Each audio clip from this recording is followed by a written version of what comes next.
चीन के विदेश मंत्री चिनगांग को बर्खास्त कर दिया गया है। शी जिनपिंग ने चिनगांग को उनके पद से हटा दिया है। पिछले 1 महीने से चिनगांग लापता है और इसीलिए ये बड़ी कार्रवाई।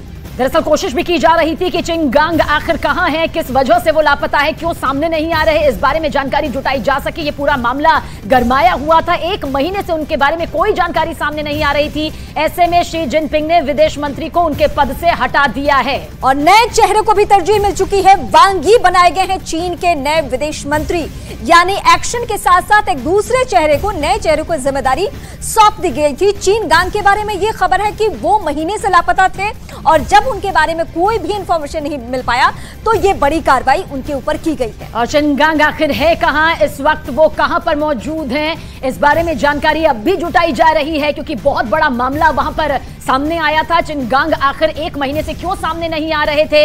ऐसे में विदेश मंत्रालय अब उनसे छीन लिया गया है, ले लिया गया है क्योंकि इसका बहुत सारा जो भार है वो अब नए चेहरे वांग यी को सौंप दी गई है ताकि काम यहां पर चीन के विदेश मंत्रालय का रुके नहीं। लेकिन चिनगांग आखिर 1 महीने से अब भी कहां पर हैं, ये बारे में जानकारी हाथ नहीं लग पाई थी।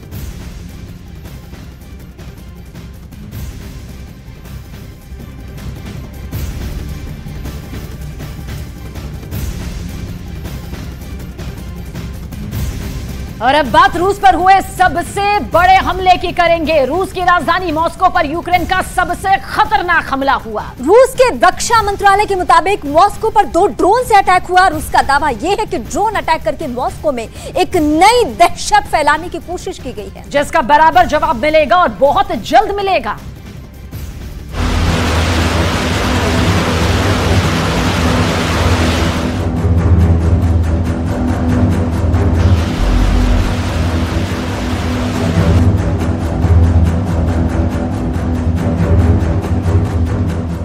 कैमरा ऑन, जलता आसमान, पुतिन का मॉस्को दहला, फिर हुआ ड्रोन हमला, तड़के हुए ड्रोन से विस्फोट, देखने वालों के उड़ गए होश।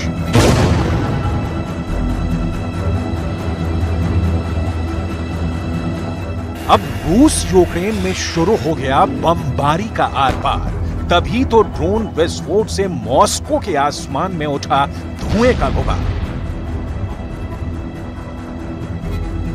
मॉस्को में ड्रोन हमला हुआ है। रूस के रक्षा मंत्रालय की इमारत से 50 कदम दूर ड्रोन से हमला हुआ है।